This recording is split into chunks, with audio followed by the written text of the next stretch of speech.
We all know that this is a very critical time in our city.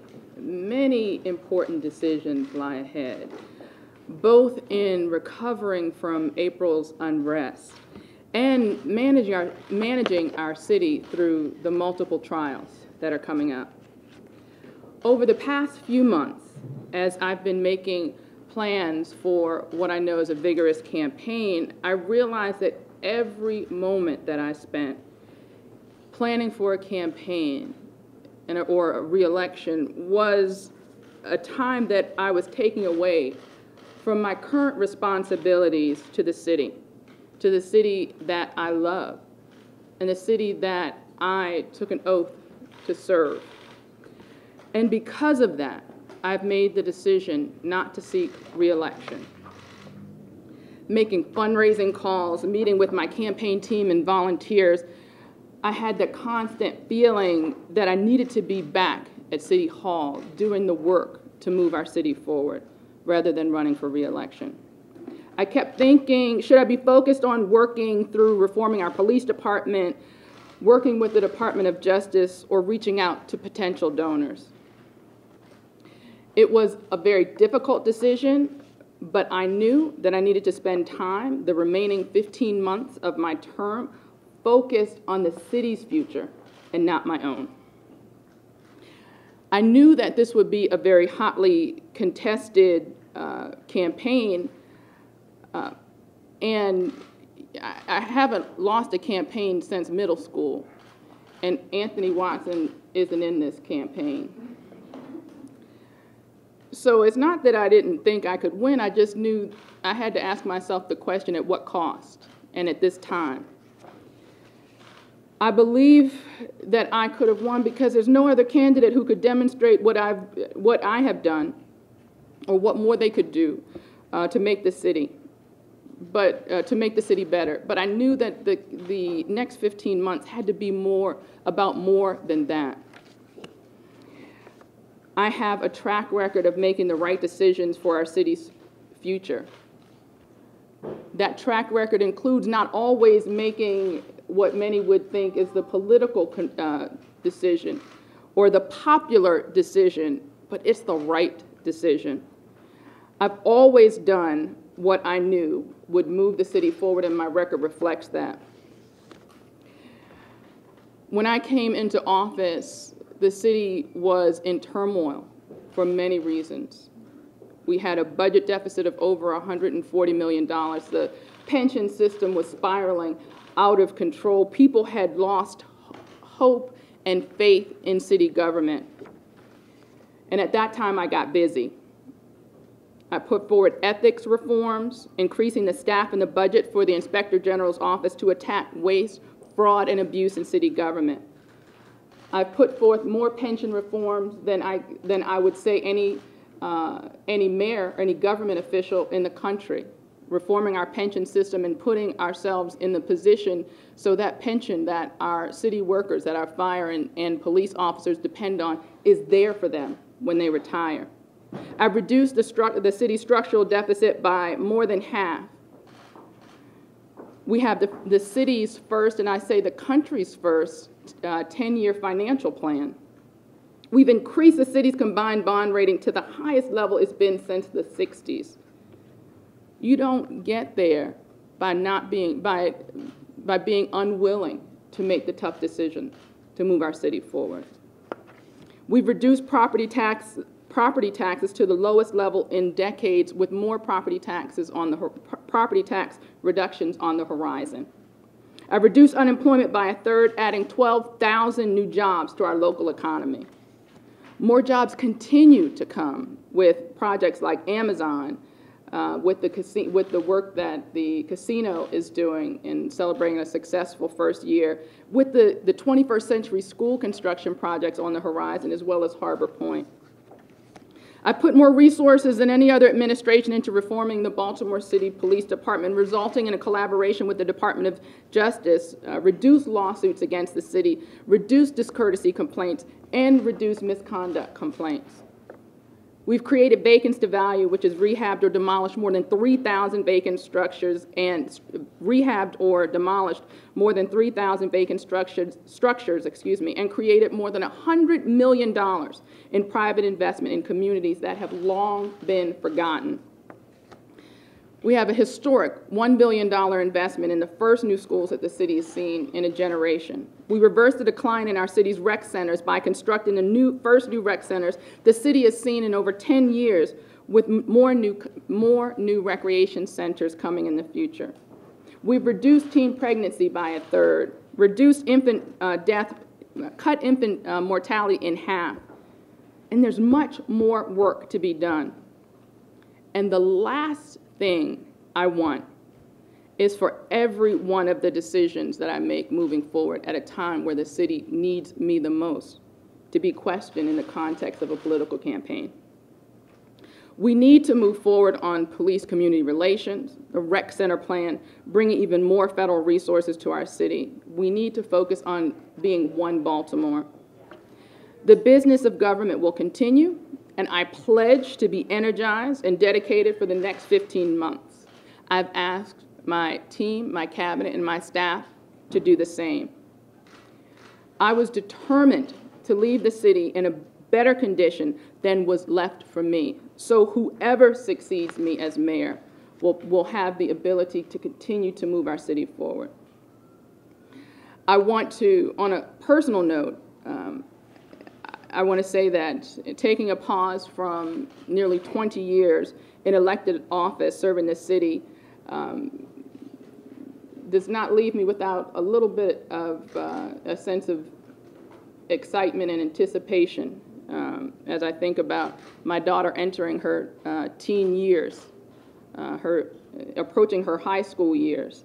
And if she's anything like me, there will be a challenge. The thought of having more time to spend with her and my husband is also, it was important to me. I think he's hoping that maybe I'll start to cook at some point.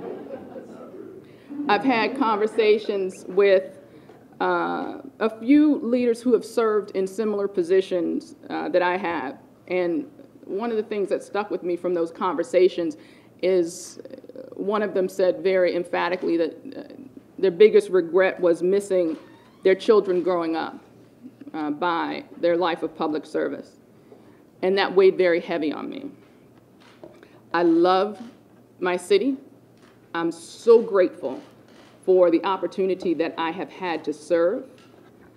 I'm grateful to be a part of what I know is the renaissance of an amazing city, and in important times to be able to work towards bringing healing and moving our city forward is just an incredible opportunity that I'm relishing continuing for the next 15 months. With that, I'll open it up for questions. Mayor, but for the events of April 27th and the events that followed concerning the aftermath of the Freddie Gray death in custody case, would you be making this decision but for that?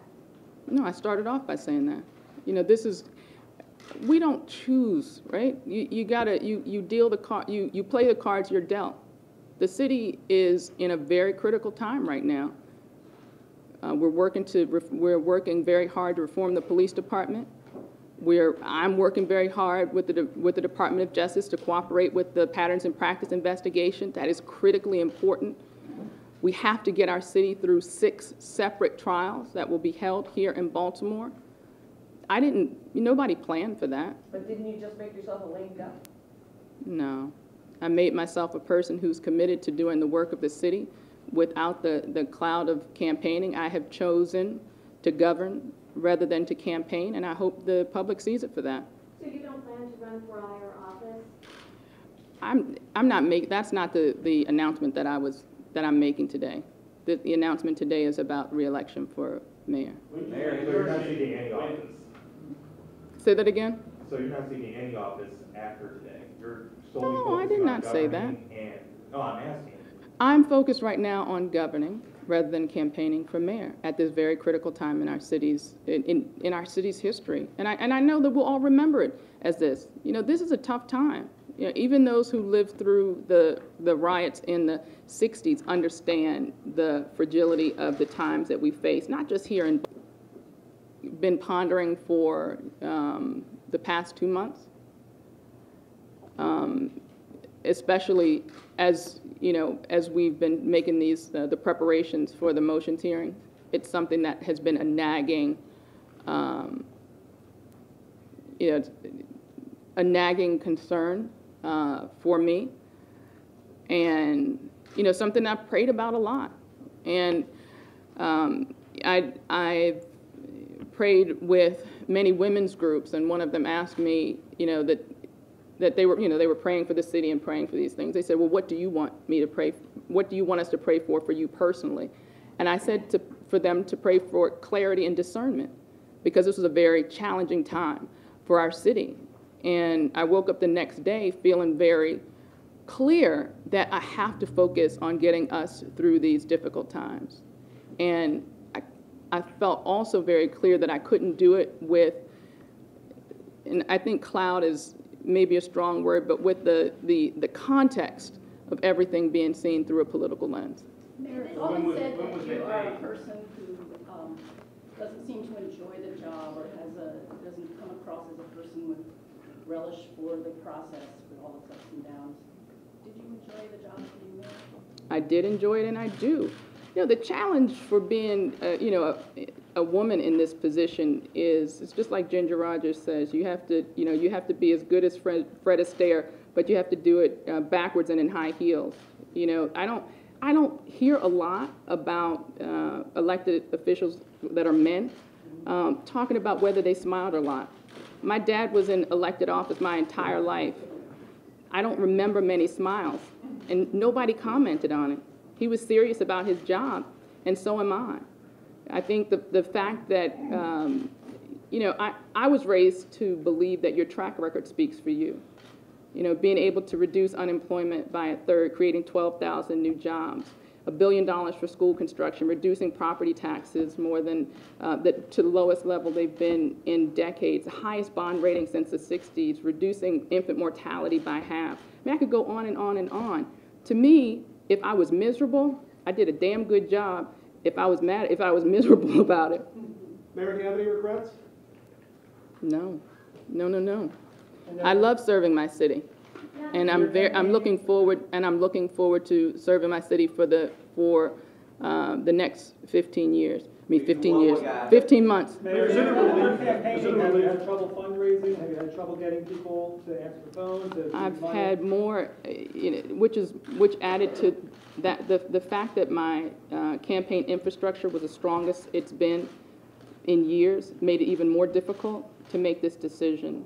You know, I have volunteers lined up. I have a campaign office. You know, supporters who understand what I've been able to do for the city of Baltimore, who are, you know, on the front lines wanting me to continue to fight. So that made it even more difficult for me. What do your polls say about your approval rating? You know, what I would say is it's understandable that with the violence that was happening, you know, we took a dip. But like I said, you know, when I ran for city council president, nobody thought I would win. You know, polls said I was down, and I won. I haven't lost an election since middle school. That polls didn't matter to me. I have a track record, and I know that I have more money in the bank than anybody that's running against me. So that wasn't a consideration. Mayor, you had a cabinet meeting this morning before this announcement. Are members of your cabinet staying on? Are they committed to the same 15-month track that you say you're committed to? And I mentioned in particular the police commissioner, Kevin Day. I'll say I certainly hope so, and that's the sense that I'm given. But you have to understand that there's turnover in administrations, whether, you know, it's the beginning of a term or the end. Thank you very much. Thank you.